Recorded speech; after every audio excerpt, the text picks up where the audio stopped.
جنات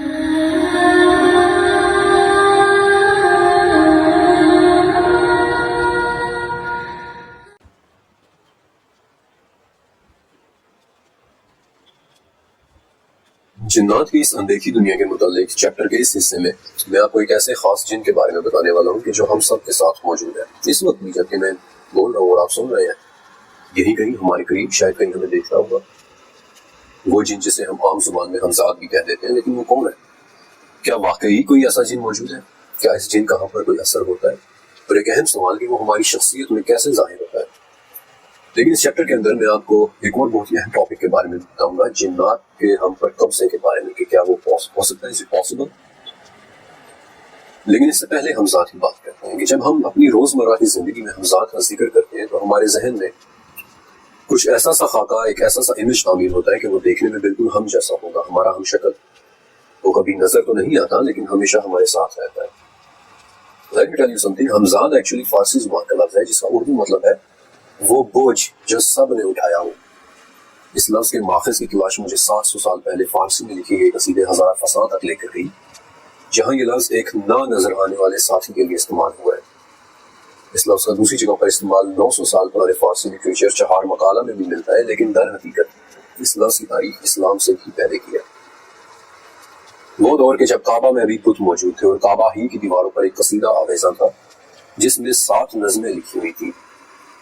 یہ نظمیں عمرو بن ابن کلثوم کی لکھی ہوئی تھی اور یہ نہایت ہی فصیح و بلیغ زبان میں تھی، عربی زبان میں، اور چونکہ یہ دیوار پر لٹکی ہوئی تھی اس لیے انہیں کہتے ہی مؤلفات تھے۔ آج ان نظموں میں سے صرف 4 نظمیں ہی بات سکی ہیں، اور انہی نظموں کے ایک شعر میں یہ الفاظ درج ہیں کہ ہم عربوں کا خوف ہمارے دشمنوں کے ساتھ ہمیشہ ایک قرین کی طرح رہتا ہے، اور قرین کا یہ لفظ، یہ عربی لفظ پرشین لفظ ہمزاد کے مترادف ہے، یعنی ایک نہ نظر آنے والا ساتھی جو ہمیشہ ساتھ رہتا ہے۔ عربی زبان میں قرین 2 جڑواں میں سے ایک کو کہتے ہیں، گویا ایک نظر نہ آنے والا جڑواں، ایک ہمزاد کہ جو ہر کوئی ساتھ لیے ہوئے ہے۔ اب اس مقام پر پہنچ کر اتنا تو واضح ہو جاتا ہے کہ ہمزاد یا قرین کا تصور بہت پرانا ہے، لیکن کیا ہمیں ہمارے دین میں اس کے متعلق کچھ بتایا گیا ہے؟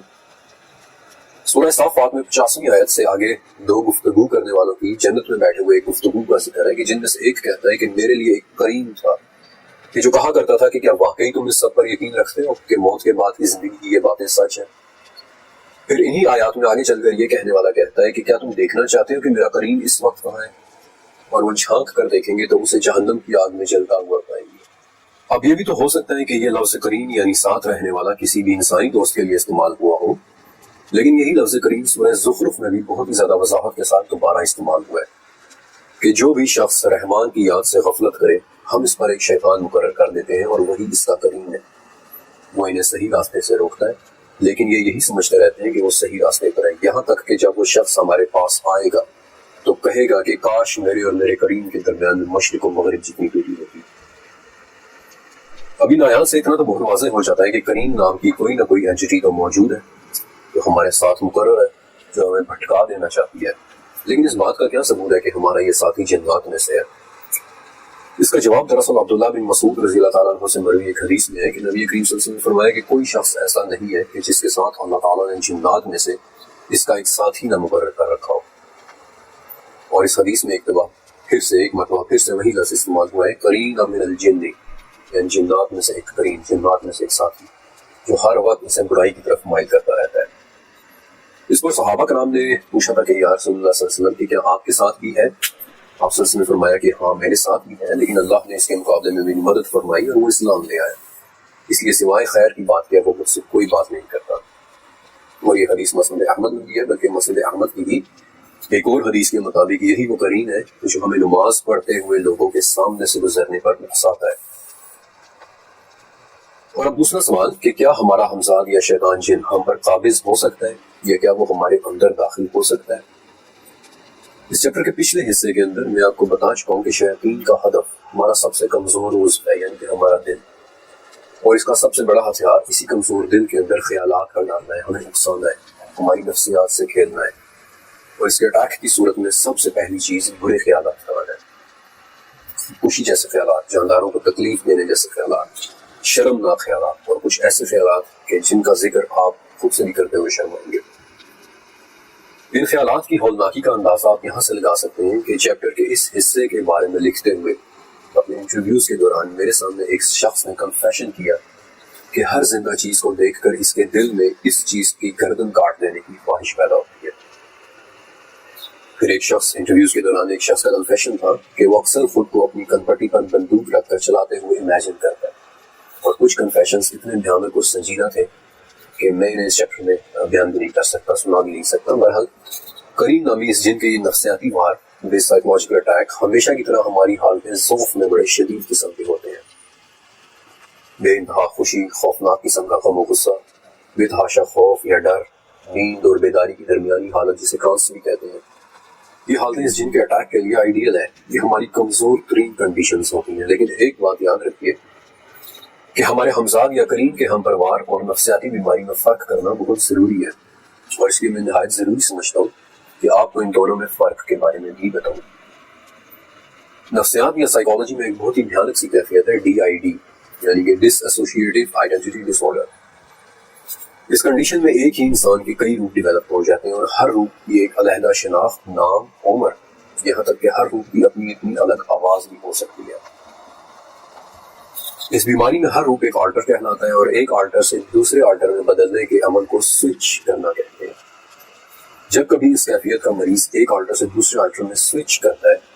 تو اس وقت اس کی اپنی شخصیت جسے ہوسٹ کہتے ہیں وہ بالکل ختم ہو جاتی ہے، اور اس کا آلٹر ہی اس کی شخصیت پر مکمل طریقے سے غالب آ جاتا ہے، اور یہی وہ کیفیت ہے جسے ہم اکثر جن کے حاوی ہو جانے سے منسوب کر دیتے ہیں۔ اور ایک عام شخص کے لیے اس کنڈیشن کو فوراً جن کا قبضہ سمجھ لینا کوئی عجیب بات نہیں ہے، کیونکہ کسی بھی ایک آلٹر میں ہوسٹ کی کیفیت اتنی عجیب ہو جاتی ہے کہ کبھی اچانک اس کی آنکھوں میں آنسو اور دل میں اداسی چھا جاتی ہے، لیکن اگلے ہی لمحے وہ قہقہے لگا کر ہنس رہا ہو سکتا ہے، ایک لمحے وہ بچوں کی طرح لاڈ کر رہا ہو سکتا ہے، اور اگلے ہی لمحے وہ نفرت کے ابال میں آ کر آپ پر اٹیک بھی کر سکتا ہے۔ ایک لمحے کے لیے وہ آپ کو پیار سے سمجھا رہا ہو سکتا ہے، اور دوسرے ہی لمحے وہ ایک دھماکے کی طرح آپ پر پھٹ بھی سکتا ہے۔ میرے خیال میں اگر آپ بھی DID اس کے مریض کو اپنے آلٹرز کے درمیان سوئچ ہوتے دیکھیں تو آپ بھی اسے جنات ہی کے زیر اثر سمجھیں گے۔ بہرحال اس کیفیت کے ڈیولپ ہونے کی سب سے بڑی وجہ بچپن میں ملا ایبیوز، لیکن چونکہ یہ ٹاپک DID جیسی کسی نفسیاتی بیماری کے متعلق نہیں ہے، اس لیے فی الوقت اس کے متعلق میں زیادہ نہیں لکھ رہا، آپ کو صرف بیسک انفارمیشن دے رہا ہوں، اور بیسک انفارمیشن دینے کے بعد میں واپس کریم کے ہمزاد کی طرف آتا ہوں اور آپ کو کریم کے ہم پر حاوی ہونے اور DID میں فرق کرنا سکھاتا ہوں۔ ان دونوں میں سب سے پہلا فرق کرنے کا سب سے پہلا طریقہ یادداشت یا میموری ٹیسٹ کرنا ہے۔ DID کے مریض کو اپنی یادداشت میں واضح بلیک آؤٹ محسوس ہوگا، یعنی اس کی پچھلی چند گھنٹوں کی یادداشت کا ایک بڑا حصہ غائب ہو جائے گا، کیونکہ ایک آلٹر دوسرے آلٹر کی یادداشت کو محفوظ نہیں کر سکتا۔ لیکن اگر آپ کا ہمساد یا کریم آپ کے دل میں خیالات پر خیالات ڈالے چلا جا رہا ہے تو وہ سب کچھ آپ کی یادداشت میں محفوظ رہے گا۔ دوسرا طریقہ آواز میں بدلاؤ کو آبزرو کرنا ہے۔ حالانکہ ایسا ہمیشہ نہیں ہوتا، لیکن پھر بھی DID میں مبتلا شخص کی آواز بدل جاتی ہے، اور اگرچہ ایسی رپورٹس کم ہیں لیکن پھر بھی موجود ہیں کہ جن میں DID کا ہوسٹ ایک ہی وقت میں 2 مختلف آوازوں میں بول رہا ہوتا ہے۔ اب یہ بات سننے میں بڑی حیرت انگیز ہے، لیکن یہ ناممکن نہیں ہے، اٹس ناٹ امپاسبل، کیونکہ ہمارے گلے سے نکلنے والی آواز 8 سے 10 مختلف نوٹس پر مشتمل ہوتی ہے، جن میں سے ہر نوٹ ہارمونک کہلاتا ہے، اور یہ تمام ہارمونکس مل کر ہماری آواز کو تشکیل دیتے ہیں۔ اب DID کے مریض کے ایک آلٹر کی آواز بچوں کی طرح بھی ہو سکتی ہے اور دوسرے آلٹر کی آواز ایک مرد جیسی، لیکن کبھی کبھار بڑا ہی بھیانک منظر دیکھنے کو ملتا ہے۔ اگر ایک آلٹر مکمل طور پر دوسرے آلٹر میں سوئچ نہ ہو پائے تو نتیجہ بڑی خوفناک شکل میں نکلتا ہے کہ ہوسٹ ایک ہی وقت میں مرد اور بچے دونوں کی آوازوں میں بول رہا ہوتا ہے۔ ایسا اس لیے کہ اس وقت ہوسٹ کے تمام ہارمونکس ایک دوسرے سے بالکل علیحدہ ہو چکے ہوتے ہیں، اس لیے جہاں ہوسٹ کے منہ سے ایک مرد کی طرح ایک بھاری بھرکم آواز نکل رہی ہوتی ہے، وہاں بالکل پیرالل میں اس کے منہ سے ایک باریک سیٹی جیسی آواز بھی نکل سکتی ہے۔ یہ فینومینا بیسیکلی اتنا حیرت انگیز، اتنا دلچسپ اور اتنا عجیب ہے کہ آج کچھ لوگ خود سے اپنی آواز کے ہارمونکس کو علیحدہ کرنے کے لیے ریاضت یا ٹریننگ کرتے ہیں۔ مثلا نیسٹر کونلون کی ایک ویڈیو ہے دی امیزنگ گریس، جس کے اندر وہ اپنی آواز کے 2 ہارمونکس کو بڑی کامیابی سے علیحدہ کر کے دکھاتا ہے۔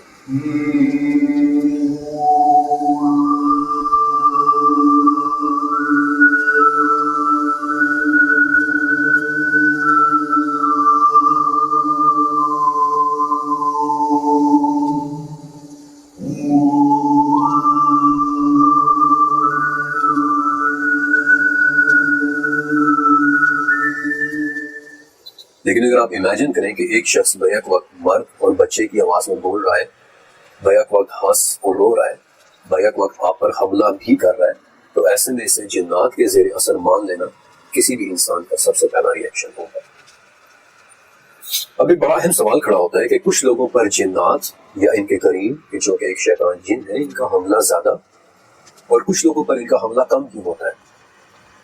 انفیکٹ سورہ شعراء میں اس کا جواب موجود ہے کہ کیا میں تمہیں بتاؤں کہ شیاطین کن پر اترتے ہیں؟ وہ ہر جھوٹے گناہگار پر اترتے ہیں۔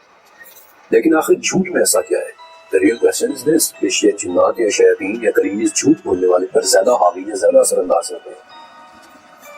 اس سوال کا جواب میں آپ کو سائنٹیفکلی دوں گا۔ 2016 میں یونیورسٹی کالج آف لنڈن نے جھوٹ کے متعلق ایک ریسرچ پیپر پبلش کیا تھا۔ وہ لکھتے ہیں کہ مسلسل جھوٹ بولنے سے ہمارے دماغ کا ایک چھوٹا سا حصہ سب سے زیادہ افیکٹڈ ہوتا ہے، جسے ایمگڈالا کہتے ہیں۔ یہ دماغ کا وہی حصہ ہے جو ہمارے جذبات کو ریگولیٹ کرتا ہے۔ اس حصے یعنی ایمگڈالا پر پہلی ریسرچ ایکچولی 1930 میں جرمنی کے ڈاکٹر ہائنریخ لوبر نے کی تھی۔ انفارچونیٹلی وہ تھرڈ رائخ یعنی نازی جرمنی کا دور تھا، جس کا مطلب یہ ہے کہ انسانوں پر تجربات کرنا بڑی عام سی بات تھی۔ ڈاکٹر ہائنریخ نے دماغ سے ایمگڈالا کو بالکل نکال کر سبجیکٹ کے رویے کو نوٹس کرنا شروع کیا۔ سبجیکٹ یعنی وہ شخص جس پر تجربہ کیا جا رہا ہوتا تھا۔ ڈاکٹر ہائنریخ نے اپنی ڈائری میں لکھا کہ سبجیکٹس میں سے خوف جیسے ختم ہو گیا، وہ ہر ہدایت کو بلا چوچنا بے خوف ہو کر مان رہا ہے۔ آپ نے حیران کن سے الفاظ کا مطلب سمجھا؟ تسلسل سے جھوٹ بولنے پر ایمگڈالا متاثر ہوتا ہے، اور اس کے متاثر ہونے سے انسان کا جسم اور دماغ ہر گندی، بری اور کسی بھی قسم کی ہولناک ہدایات کے لیے ایک دروازے کی طرح کھل جاتا ہے، اور تب اس پر جنات، شیاطین یا قرین کا قابض ہو جانا کچھ مشکل نہیں رہتا۔ ہمارا ہمزاد یا قرین یا شیاطین جنات ہمارے دلوں میں اپنے خیالات تو ڈالتے ہیں، لیکن اس کے علاوہ یہ ہمیں جھوٹے ویژنز بھی دکھاتے ہیں، یعنی وہ مناظر جو حقیقت میں نہ ہو لیکن ہمیں دکھائی دے رہے ہوتے ہیں۔ ہمارے دل کو پریشان کرنے کے لیے اس میں جھوٹے سچے خیالات پلانٹ کیے جا سکتے ہیں۔ کبھی تیزی سے ہماری نظر کے سامنے سے گزر کر ہمیں پریشان کرتے ہیں، اور کبھی ہم پر سستی کاری کر کے، یہاں تک کہ ہماری نیند میں ہمارے خوابوں کے ساتھ چھیڑ چھاڑ کر کے بھی ہمیں پریشان کرتے ہیں۔ لیکن خوابوں اور نیند کے متعلق میں نے 11 چیپٹر میں ڈیٹیل سے لکھا ہے، اس لیے فی الوقت میں ان خوابوں کے بارے میں زیادہ ڈسکشن نہیں کر رہا۔ لیکن اب ان تمام سوالوں سے ایک اہم سوال کہ ہم ان تمام شیاطین سے کیسے محفوظ رہیں۔ اس چیپٹر کے اندر میں نے آپ کو اس اندھے کی دنیا کے 4 مختلف اینٹیٹیز، 4 مختلف فگرز کے بارے میں بتایا، جنات، شیاطین، ابلیس اور ہمزاد یا قرین۔ لیکن ان سے بچاؤ کے لیے میں آپ کو 5 طریقے بتاؤں گا، کیونکہ اللہ کا بچاؤ کسی بھی شیطان کے وار سے کہیں زیادہ طاقتور ہے۔ ابو ربیعہ رضی اللہ تعالیٰ عنہ ایک ایسے صحابی سے روایت کرتے ہیں کہ جو نبی کریم صلی اللہ علیہ وسلم کے ردیف تھے، یعنی وہ آپ صلی اللہ علیہ وسلم کے ساتھ ایک ہی سواری پر بیٹھتے تھے۔ کہتے ہیں کہ ایک مرتبہ میں نبی کریم صلی اللہ علیہ وسلم کے پیچھے گدھے پر سوار تھا کہ اسے ٹھوکر لگ گئی، جس پر میں نے کہا کہ شیطان کو ہلاکت ہو، لیکن نبی صلی اللہ علیہ وسلم نے فوراً مجھے فرمایا کہ ایسے نہ کرو، کیونکہ جب تم ایسے کہتے ہو تو شیطان اپنے خیال میں خود کو بڑا جاننے لگتا ہے اور کہتا ہے کہ میں نے اپنی طاقت سے اسے گرا دیا، لیکن اگر تم ایسا ہونے پر بسم اللہ کہو گے تو شیطان خود کو ذلیل محسوس کرتا ہے، یہاں تک کہ وہ مکھی سے بھی چھوٹا ہو جاتا ہے۔ کبھی بھی شیاطین کو وقت نہیں دینی چاہیے، انہیں حیثیت نہیں دینی چاہیے، ان سے ڈرنا نہیں چاہیے۔ جابر بن عبداللہ رضی اللہ تعالیٰ عنہ سے روایت ہے کہ نبی کریم صلی اللہ علیہ وسلم نے فرمایا، شیطان پانی پر رہتا ہے اور وہاں سے وہ تمام روئے زمین پر گھومتا ہے، لیکن اس کی حیثیت بڑی خسیس اور حقیر ہے۔ شیاطین کے وار سے بچنے کا دوسرا طریقہ نبی کریم صلی اللہ علیہ وسلم کی ایک دعا ہے کہ جس سے وہ ہمارے پاس بھی نہیں آ سکتے۔ آپ صلی اللہ علیہ وسلم نے فرمایا کہ جب تم میں سے کوئی نیند میں ڈر جائے تو یہ دعا پڑھے، اعوذ بکلمات اللہ التامۃ من غضبہ وعقابہ وشر عبادہ ومن همزات الشیاطین وان یحضرون، یعنی میں پناہ مانگتا ہوں اللہ کے کامل کلمات کے ذریعے اللہ کے غضب سے، اس کے عذاب سے، اور اس کے بندوں کے شر و فساد اور شیاطین کے وسوسوں سے، اور اس بات سے کہ وہ میرے پاس آئیں۔ عبداللہ بن عمر رضی اللہ تعالیٰ عنہ کہتے ہیں کہ ہم اپنے بڑے بچوں کو یہ دعا سکھا دیتے تھے، اور جو بچے چھوٹے یا نابالغ ہوتے تھے ان کے لیے یہ دعا کاغذ پر لکھ کر ان کے گلے میں لٹکا دیتے تھے۔ شیاطین کے وار سے بچنے کا تیسرا طریقہ، جس سے ہم ان کا قریب آنا تو کیا ان کی بری نظروں سے بھی بچ جاتے ہیں، وہ بھی آپ صلی اللہ علیہ وسلم کی بتائی ہوئی ایک دعا ہے، جس سے وہ حسن حسین رضی اللہ تعالیٰ عنہ کے لیے بھی اللہ کی حفاظت طلب کیا کرتے تھے۔ اور کہتے تھے کہ تمہارے بزرگ دادا ابراہیم بھی انہی کلمات کے ذریعے اپنے بچوں اسماعیل اور اسحاق کے لیے اللہ کی حفاظت مانگا کرتے تھے۔ اعوذ بکلمات اللہ التامہ من کل شیطان وہامہ ومن کل عین لامہ، یعنی میں پناہ مانگتا ہوں اللہ کے پورے کلمات کے ذریعے ہر ایک شیطان سے اور ہر زہریلے جانور سے اور ہر نقصان پہنچانے والی نظر بد سے۔ آپ کو وہ جرمن کتاب Das Islamische Totenbuch یاد ہے کہ جس کے اندر مرتے ہوئے انسان کے ایکسپیرینسز لکھے ہوئے ہیں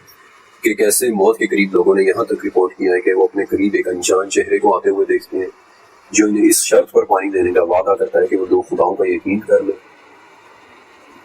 اس کتاب کے متعلق آپ کو بتانے کی دراصل ایک وجہ تھی۔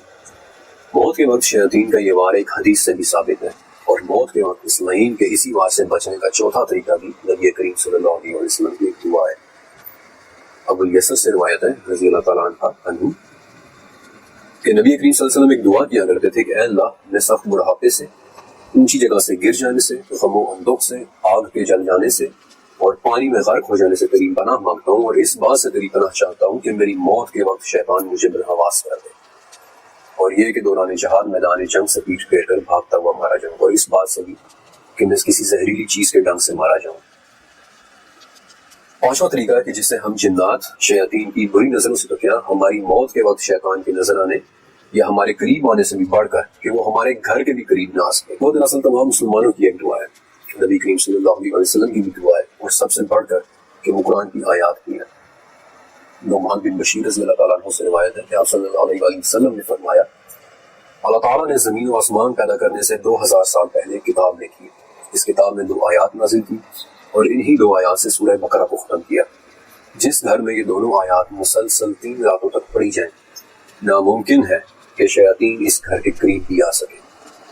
یہ وہ آیات ہیں جن کی مبارکباد دینے کے لیے ایک ایسا فرشتہ زمین پر اترا تھا جو اس سے پہلے کبھی نہیں آیا۔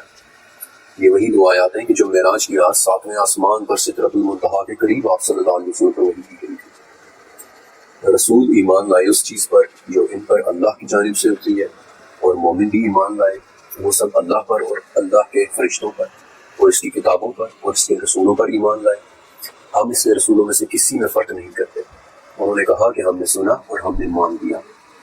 سو اے ہمارے رب، ہم تجھ سے تیری بخشش مانگتے ہیں اور ہمیں تیری ہی طرف واپس لوٹنا ہے۔ اللہ کسی جان کو اس کی طاقت سے زیادہ تکلیف نہیں دیتا، جو نیکی وہ کرے وہ اس کے لیے، اور جو برائی وہ کرے وہ بھی اسی پر ہے۔ اے ہمارے رب، اگر ہم بھول گئے ہوں یا خطا کی ہوں تو ہماری پکڑ نہ کرنا، ہم پر وہ بوجھ نہ ڈالنا جو ہم سے پہلے کے لوگوں پر ڈالا تھا۔ اے ہمارے رب، ہم پر وہ بوجھ نہ ڈالنا جس کی ہمیں طاقت نہ ہو۔ ہم سے درگزر فرمانا، ہمیں بخش دینا اور ہم پر رحم کرنا، تو ہی ہمارا مالک ہے، سو ہمیں کفار کی قوم پر نصرت عطا فرمانا۔ جنات کے بارے میں یہ چیپٹر کمپلیٹ ہوا، لیکن میں آپ کو ایک بات اور بھی بتانا چاہتا ہوں۔ اس چیپٹر کا آغاز لیلۃ الجن کی ایک حدیث سے ہوا تھا کہ جو عبداللہ بن مسعود رضی اللہ تعالیٰ عنہ سے مروی ہے۔ عبداللہ ابن مسعود ایک بہت جلیل قدر صحابی تھے، اور جنات کے متعلق اس چیپٹر میں موجود حضرت محمد صلی اللہ علیہ وسلم کی کئی احادیث میں نے انہی سے لی ہیں۔ عبداللہ بن مسعود کا ایک واقعہ میں آپ کے ساتھ ضرور شیئر کرنا چاہتا ہوں۔ وہ کہتے ہیں کہ میں عقبہ بن ابو معیط کی بکریاں چرایا کرتا تھا۔ ایک مرتبہ نبی کریم صلی اللہ علیہ وسلم میرے پاس سے گزرے، اور اس وقت ابو بکر صدیق بھی آپ کے ساتھ تھے۔ آپ نے مجھ سے پوچھا کہ اے لڑکے، کیا دودھ ہے؟ میں نے کہا جی ہے، لیکن مجھے اس مال پر امین بنایا گیا ہے، میں اپنے مالک کی اجازت کے بغیر آپ کو نہیں دے سکتا۔ آپ صلی اللہ علیہ وسلم نے فرمایا کہ کیا کوئی ایسی بکری ہے جس نے ابھی بچہ نہ دیا ہو؟ عبداللہ کہتے ہیں کہ میں ایسی ایک بکری لے آیا، اور معجزاتی طور پہ آپ نے اس کا دودھ دیا کہ جسے پھر آپ نے خود بھی پیا، ابو بکر صدیق رضی اللہ عنہ کو بھی پلایا اور پھر مجھے بھی پلایا، اور پھر آپ نے وہ بکری مجھے واپس کر دی۔ عبداللہ کہتے ہیں کہ اس واقعے کے بعد میں سوچتا رہا، اور پھر میں آپ صلی اللہ علیہ وسلم کے پاس گیا اور کہا کہ اے اللہ کے رسول، مجھے بھی اس دین کی تعلیم دیں۔ اور ابن مسعود کہتے ہیں کہ تب آپ صلی اللہ علیہ وسلم نے میرے سر پر پیار سے ہاتھ پھیرا اور کہا کہ عبداللہ، تو بہت پیارا سا تعلیم یافتہ لڑکا ہے۔ اور ابن مسعود کہتے ہیں کہ میں نے آپ صلی اللہ علیہ وسلم سے خود 70 صورتیں سیکھی۔ عبداللہ ابن مسعود سابقون الاولون یعنی بہت شروع میں ایمان لانے والوں میں سے تھے، اور ان کا آپ صلی اللہ علیہ وسلم سے علم سیکھنے کا شوق اس قدر ہو گیا تھا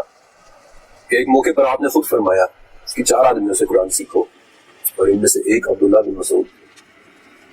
ان کی نبی صلی اللہ علیہ وسلم کے ساتھ محبت ایسی تھی کہ لوگ ان کی پتلی ٹانگوں پر ہنس پڑتے تھے، لیکن پھر بھی وہ نبی کریم صلی اللہ علیہ وسلم کی خاطر مسواک توڑنے کے لیے درخت پر چڑھ جاتے تھے،